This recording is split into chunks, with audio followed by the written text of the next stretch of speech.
सबसे प्यारी है, माँ तू जग में न्यारी है। माँ तू सबसे प्यारी है, माँ तू जग में न्यारी है। अपने आंचल में रखना, अपने आंचल में रखना, हमें वरदानों से भरना। माँ तू सबसे प्यारी है, माँ तू जग में न्यारी है। माँ तू सबसे प्यारी है, माँ तू जग में न्यारी है। पिता, पुत्र और पवित्र आत्मा के नाम पर आमीन। आप सबों को जय यीशु। 21 नवंबर माता मरियम को मंदिर में अर्पित करने का, प्रेजेंटेशन ऑफ वर्जिन मेरी का पर्व हम लोग मनाते हैं। अभी कुछ लोग पूछेंगे बाइबल में दिखाओ कहां मरियम को मंदिर में अर्पित किया। इसलिए सबसे पहले मैं बोलना चाहूंगा, ये घटना बाइबल की घटना नहीं है, बाइबल में नहीं लिखा है। बाइबल में माता मरियम के जन्म के विषय में भी नहीं लिखा, बाइबल में माता पिता का नाम नहीं लिखा है। इसका मतलब माता मरियम को माता पिता नहीं था, ऐसे स्वर्ग से जन्म लिया था। इसका मतलब माता मरियम के जन्म या उनके माता पिता के विषय में या उनके उस युवा अवस्था के विषय में यदि बाइबल में नहीं है तब भी उनके जीवन में घटित हुआ है, तो उसका हमारे कैथोलिक चर्च में कुछ प्रमाण है। बाइबल का भाग नहीं है, लेकिन कुछ ऐसा अपोक्रिफल किताबें हमारे पास रहता है, कुछ ऐसे परंपरा भी हमारे पास है जो आदिम काल से माता मरियम के मंदिर में समर्पण करने के विषय में जो मनाए आए हैं और लोग विश्वास करते आए हैं। और जो अपोक्रिफल किताब है ये है Proto Evangelium of James, Proto Evangelium of James, संध नहीं, याकूब का सुसमाचार भी कहते हैं, याकूब का सुसमाचार, इसलिए संधि नहीं कहते हैं। ये कौन याकूब लिखा? ईसा मसीह के शिष्यों उन याकूब है, कौन याकूब है इसका कोई उतना सबूत नहीं। हमें मालूम है कई बाइबल के किताबें, कौन एक्चुअली लिखा उसका सही सबूत आज उपलब्ध नहीं है। और संत पौलुस के नाम पर 13 पत्र को हम लोग इस्तेमाल करते हैं। और चर्च का जो बाइबल पंडित का मानना है ये कोई जरूरी नहीं है 14 का 14 पत्र पौल ने स्वयं लिखा हो, क्योंकि उनके नाम से कोई और व्यक्ति भी लिख सकता है। उसी प्रकार संत योहन के नाम पर 3 पत्र है, कोई जरूरी नहीं है सुसमाचार, 3 पत्र और प्रकाशना ग्रंथ, ये सब संत योहन के नाम से है। ये कोई जरूरी नहीं है संत योहन ने ही फाइनली उसको लिख कर दिया है। उदाहरण के लिए मुझे ये पढ़ने के लिए मिला संत योहन का सुसमाचार तक, उसके अंदर भी 21 में लास्ट जो अध्याय है, बाद में जब बाइबल बन रहा था, बाइबल का जो लिस्टिंग हो रहा था, तब ये पढ़ने के समय पर ऐसा जत रहा था संत योहन का सुसमाचार को पढ़ेगा तो ऐसा लगेगा संत पेत्रुस से बढ़कर के स्थान संत योहन को, क्योंकि सबसे ज्यादा प्यार करने वाला ऐसा कर करके, इसलिए वो संत पेत्रुस के साथ कोई और घटना है तो उसको भी ऐड करने के लिए उन्होंने ढूंढा। तब अध्याय 21 को इसके बाद ऐड किया गया, जहां पर ईसा मसीह ने 3 बार पेत्रुस को जो अधिकार देता हुआ तिबेरियस नदी के तट पर दर्शन देता हुआ, वो जो अध्याय है वो बाद में जोड़ा गया है। तो इस प्रकार कई चीजें हमें मिलेगा बाइबल के अंदर, किसी के नाम से मिलेगा लेकिन उनके द्वारा नहीं। उसी प्रकार ये जो प्रोटो इवेंजिलियम ऑफ जेम्स, ये याकूब जो प्रेरित है या अन्य कोई याकूब है ये मालूम नहीं है। कुछ भी हो, ये दूसरी शताब्दी में इसको लिखा गया है और जो मिला था, और उसको उसके अंदर माता मरियम के जीवन के विषय में अनेकों घटनाएं लिखा हुआ है। उनमें से एक घटना माता मरियम के जन्म के विषय में, जैसे हमें मालूम है सामुएल का पहला ग्रंथ अध्याय 1 के अंदर एल्काना का 2 पत्नियों के विषय में, हन्ना और पेनिन्ना के विषय में लिखा हुआ। उनमें हन्ना बांझ स्त्री थी और वो दुखी होकर के यरूशलेम मंदिर जाते हैं और वहां पर प्रभु के सामने कुछ मन्नत रखते हैं, यदि तुम मुझे एक संतान देगा, उससे उसके सिर पर उस्तरा ना लगाने का, इसका मतलब नासिब व्रत में, और उसको प्रभु के लिए मंदिर में समर्पित करने के विषय में उन्होंने वहां पर प्रभु के सामने एक वादा करते हैं। उस वादा के बाद हम लोग देखते हैं वो गर्भवती हुई। गर्भवती होने के बाद दूध और बच्चा जन्म लिया और दूध छुड़ाने के बाद उस बालक को मंदिर में अर्पित करता हुआ, और बाद जो उस युवक का, उसका नाम है सामुएल, वो सामुएल बाद का अपने जिंदगी पूरा उस मंदिर में, प्रभु के मंदिर में सेवा करते हुए हम लोग पाते हैं। इसी प्रकार इस किताब के अंदर हमें पढ़ने के लिए मिलता है माता मरियम का माता पिता हन्ना और जोवाकीम। हन्ना एक बांझ स्त्री थी और बूढ़ी हो चली थी और उन्हें कोई संतान नहीं होने के कारण वो बहुत दुखी थी। एक दिन, हो सकता है कई बार लोग यरूशलेम मंदिर गया, इसके लिए प्रार्थना किया हो। इस बुजुर्ग अवस्था में ऐसे ही वे रो रहे थे, तब जोवाकीम आकर के हन्ना से, अपने पत्नी से पूछ रहे, तुम क्यों रोती हैं, क्यों भोजन नहीं कर रहे? जिस प्रकार हम लोग सामुएल के ग्रंथ में, सामुएल के पापा ने अपने माँ से, हन्ना से पूछा था, तुम क्यों नहीं खाते हैं, क्यों रोती रहती है, क्या मैं 10 बच्चों से बढ़ करके नहीं? सामुएल का पहला ग्रंथ अध्याय 1 वाक्य 8 से अगर हम पढ़ेंगे, वहां पर यह सब लिखा हुआ मिलेगा। इसके बाद वो हन्ना वहां से उड़ करके जाती है, मंदिर में जाकर के रोने शुरू किया और वहां अपने आंसू बहा करके प्रभु से यही मन्नत ली, यदि तुम मुझे एक पुत्र देगा, उस बच्चे को मैं आजीवन तेरे लिए समर्पित करूंगी। इसके बाद वो गर्भवती होती है। यही बात जोवाकीम और हन्ना स्मरण करते हुए कहते हैं, हम भी जाएंगे। सामुएल का जो पिता ने जो कार्य किया है, एल्काना अपने पत्नी को लेकर के यरूशलेम गया था और हन्ना वहां जाकर के आंसू बहा करके प्रार्थना किया और उनको एक बच्चा मिला, हम भी जाएंगे। और वे लोग वहां से यरूशलेम मंदिर जाते हैं, वहां रोते हुए एक बच्चे के लिए प्रार्थना करते हैं। कहा जाता है ये वो समय है जब मुक्ति कार्य को प्रारंभ करने के लिए, ईसा मसीह का जन्म होने के लिए समय आया। समय के पूर्ति पर जो मसीह का जन्म लेना है, उससे पूर्व में उनकी मां का जन्म उस समय की पूर्ति पर हुआ। उसके लिए तैयार किया हुआ था हन्ना और जोवाकीम को।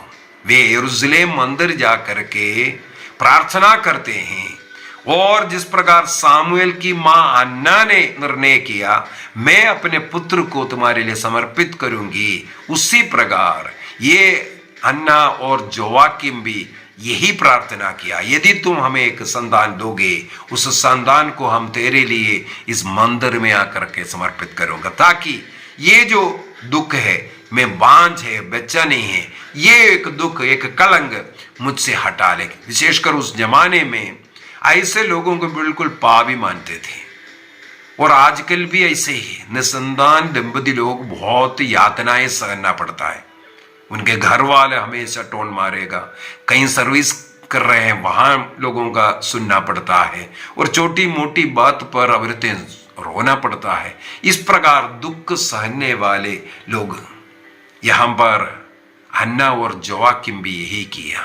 वहां जाकर के आंसू बहाते हुए प्रार्थना किया, तुम जिस प्रकार एल्काना के पत्नी अन्ना को सामुएल नाम का संतान दिया, प्रभु यदि तुम मुझे भी ऐसा संतान दोगे, आजीवन उसे मैं हम भी बच्चे को प्रभु के मंदिर में समर्पित करेंगे, ये निर्णय करते हुए इस प्रकार जोआकिम और वो हन्ना प्रार्थना किया और वो गर्भवती हुई।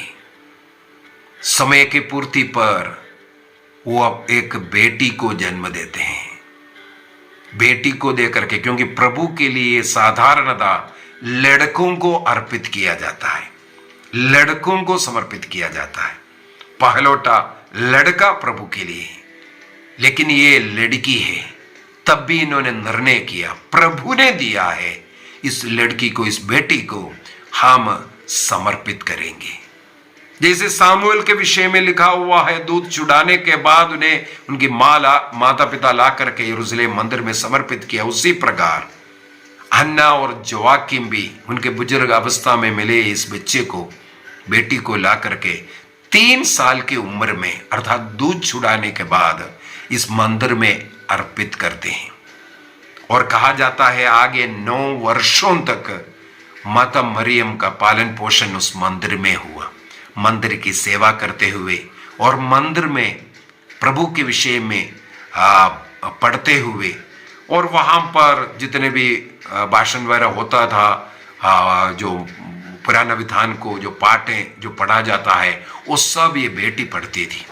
और वहां इनके देखभाल करने के लिए हम लोग मत्ती के सुसमाचार अध्याय 2 के अंदर भी पढ़ लूकस के सुसमाचार अध्याय 2 में भी पढ़ सकता है, जिस प्रकार वहां पर एक मंदिर में एक विधवा अन्ना नाम की एक महिला रहती थी, वो माता मरियम को सिखाती थी।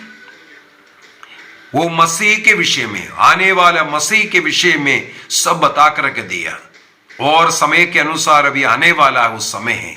और माता मरियम हृदय से चाहने लगी वो पुत्र कहाँ जन्म होगा, और वहां उस घर में, उस राजमहल में मुझे एक नौकरानी का काम मिल गया होते तो उस राजाधिराज को, उस मसीह को, मुक्तिदाता को मैं अपने हाथों में उठा सकेंगे, उसके साथ खेल सकेंगे, उसको खिला सकेंगे, उसका देखभाल कर सकेंगे। इस प्रकार वो दिल से चाहने लगी। और एक बार उसी हन्ना से पूछती हैं, ईश्वर को एक हमारे से क्या अधिक प्रिय चीज क्या है? तब हन्ना ने बोला, हमारी पवित्रता, क्योंकि ईश्वर पवित्र है, हमारी पवित्रता, वर्जिनिटी, ये ईश्वर को सबसे पसंद है। तब तुरंत कुंवारी मरियम कहती हैं, मैं जीवन के अंत तक कुंवारी रहूंगी, मेरे कन्यत्व को, मेरे वर्जिनिटी को मैं प्रभु के लिए समर्पित करती हूं।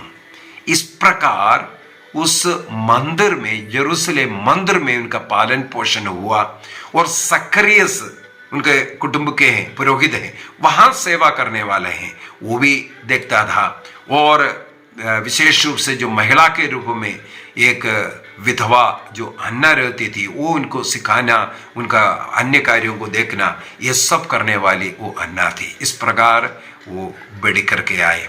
और हमें मालूम है यहूदियों को एक नियम है, यहूदी कन्याओं को 12 साल के बाद उनकी मंगनी करना बहुत ही जरूरी है, नियम है। हम लोग ये कुरिन्थियों का पहला पत्र दिया है 7 में 36 से आगे हम लोग इस बात को पढ़ सकते हैं, वहां पर भी लिखा हुआ है। तो एक नियम है यहूदियों में, यहूदी लड़कियों के मंगनी होना जरूरी है, शादी करना जरूरी नहीं, लेकिन मंगनी होना। तो मंगनी इस प्रकार जोसेफ से किया जाता है, उसका भी बहुत लंबा चौड़ा कहानी है, शायद मैंने इससे पूर्व में एक क्लास में ये सब बता चुका है। तो मंगनी होने के बाद 12 साल की उम्र में जोसेफ के साथ वो नासरत अपने गांव लौटते हैं। तो माता मरियम का माता पिता उस समय तक उनका मृत्यु हो चुका है और उनके घर में, और उनका पड़ोसी है जोसेफ, हमें होली लैंड गया था, हम लोगों को ये सौभाग्य मिला वो जगह सब देख करके आने के लिए। तो उस नासरत के उस घर में वो बेटी रहने लगी 12 साल, इसका मतलब 9 वर्षों तक वो रही है मंदिर में, यरूशलेम मंदिर में सेवा करते हुए, यरूशलेम मंदिर में प्रभु के नजदीक रह करके प्रार्थना भक्ति का मनन चिंतन का जीवन जीते हुए और उस मसीह मुक्तिदाता का इंतजार करते हुए वहां रहे थे। इसलिए ये प्रेजेंटेशन का वो पर्व आज हम लोग मनाते हैं। क्यों मनाते हैं? कई लोग ये भी पूछते हैं माता मरियम को मंदिर में अर्पित किया, इसको क्यों मनाना है? इसके पीछे का 2-3 उद्देश्य और है। एक उद्देश्य यही है, माता मरियम जन्म से, जैसे हम लोग दिसंबर 8 तारीख को माता मरियम अपने मां के गर्भ में निष्कलंक गर्भागमन का पर्व मनाते हैं। ईश्वर की इच्छा के अनुसार मां के गर्भ में जन्म लेने के पूर्व वो जन्म पाप के अशुद्धि से उन्हें, उस कलंक से उन्हें दूर रखा। इसका मतलब विशुद्धि का एक जीवन जीने के लिए उन्हें कृपा मिला मां के गर्भ से। इसके बाद सितंबर 8 तारीख को माता मरियम का जन्म को हम लोग मनाते हैं और नवंबर 21 तारीख को मंदिर में समर्पण का, और 9 वर्षों तक वहां रहकर फिर मंगनी होने के बाद नासरत लौटने के विषय में सिखाते हैं। इसका सिखाने का मतलब है माता मरियम ईश्वर के इच्छा के अनुसार, रोमियो का पत्र दिया है 8 वाक्य 28, अनेकों बार मैं ये बोल चुका हूं। माता मरियम के लिए एक फिट वचन वहां पर हम लोग पाते हैं, रोमन्स चैप्टर 8:28। वहां पर ईश्वर ने निर्धारित किया, ईश्वर ने बुलाया था, चुना था, उन्हें निष्पाप बना करके उनका जन्म हुआ और उनका देखभाल किया, इसलिए वो जीवन के अंत तक पवित्र रही, ईश्वर के लिए समर्पित थी। लूकस के सुसमाचार अध्याय 1 वाक्य 28 में माता मरियम ने कहा, देख मैं प्रभु की दासी, तेरा कथन मुझ में पूरा हो। इसका मतलब जन्म से प्रभु के लिए समर्पित हो बेटी वो कुंवारी, जब गब्रियल स्वर्गदूत उसको जब संदेश दिया, कहते हैं मैं तो प्रभु की दासी हूं। इस प्रकार बोल करके प्रभु के लिए समर्पित करने वाली उस बेटी को वहां पर हम देखते हैं। तो कलीसिया इस पर्व को मनाते हुए सबसे पहले यही संदेश देना चाहता है, वो प्रभु के लिए चुनी हुई और प्रभु के लिए समर्पित और प्रभु के लिए जीने वाली थी जीवन के अंत तक। दूसरी, माता मरियम का जन्म, उससे पूर्व में हमें मालूम है उनके माता पिता अन्ना और जोआकिम नासरत से यरूशलेम तक एक तीर्थ यात्रा गया। ये पास का गांव नहीं है, थोड़ा दूर है। इसका मतलब वहां यरूशलेम मंदिर तक वो तीर्थ यात्रा किया और वहां जाकर के प्रार्थना की। ये हमारे लिए भी एक उदाहरण है। हमें भी अपने जीवन में यदि कुछ जरूरत है, हम भी इस प्रकार तीर्थ यात्रा में जाइए। ऐसे ऐसे समर्पित चर्च से है, ग्रोटो से है, ऐसे ऐसे स्थानों पर जाइए, रिट्रीट सेंटरों में जाइए, जहां जाकर के प्रार्थना करने के फलस्वरूप हमें भी प्रभु का आशीष मिल सकता है। दूसरी तीर्थ यात्रा कब हुआ? जब बच्चा जन्म लिया, अभी बच्चे को समर्पित करने के लिए कुंवारी जो बालिका जो माता मरियम को लेकर के फिर से वो नासरत से जा रहे हैं यरूशलेम तक। अगला तीर्थ यात्रा किस लिए? अगला तीर्थ यात्रा प्रभु ने जो महान कार्य किया उसको धन्यवाद देने के लिए। कई बार हम लोग प्रार्थना करते हैं विवाह के लिए, बच्चे के लिए, नौकरी के लिए, घर के लिए, लेकिन हम इसके बाद भूल जाते हैं सब मिलने के बाद। तब हमारे जीवन में विपत्तियां, कष्ट, पीड़ा आते हैं। यहां पर जोआकिम और अन्ना को बुजुर्ग अवस्था में बेटा नहीं मिला, बेटी मिला, चाहे कुछ भी मिले, उसको लेकर के अगला तीर्थ यात्रा यरूशलेम की ओर, और उस वादा के अनुसार जो निर्णय किया था उसके अनुसार उस बेटी को समर्पित किया, मंदिर में समर्पित करना। हमें ईश्वर ने संतान दिया, उन संतानों को हर रोज प्रार्थना में बिठाइए, हर सप्ताह चर्च में लेकर के जाइए, और जहां जहां रिट्रीट सेंटर है वहां लेकर के बच्चों को प्रभु का ज्ञान दीजिए, संस्कारों को समय समय पर दीजिए, बच्चों को प्रभु के साथ जुड़ करके रहने के लिए उन्हें सिखाइए। उनके जीवन के हर घड़ी हर पल प्रभु के साथ जुड़े हुए हो। एक क्लास मैंने लिया था, हमारा जीवन वेदी से जुड़ा हुआ होना चाहिए। प्रार्थना का वेदी, घर में रोज पारिवारिक प्रार्थना बच्चे सीख रहा है, और वो प्रभु ने जो दान के रूप में दिया उन बच्चों को प्रभु को अर्पित कीजिए।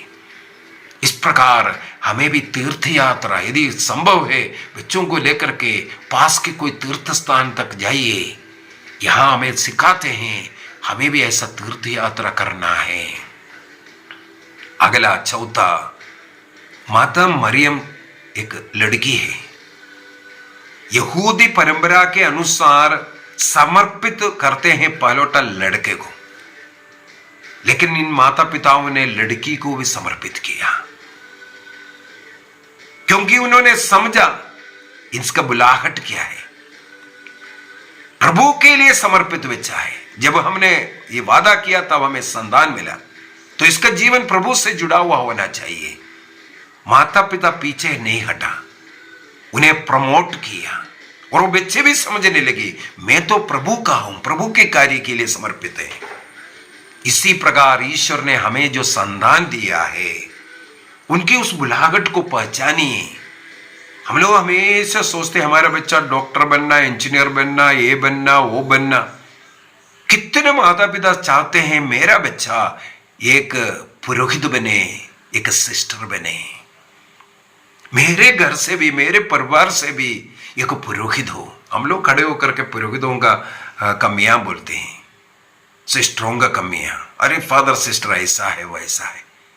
हम में से कितने लोगों ने हिम्मत किया कि हमारे घर से, हमारे बच्चों में एक बच्चे एक कार्य के लिए जाए, उनमें जो दोष है हमारा बच्चा पूरा कर लेगा।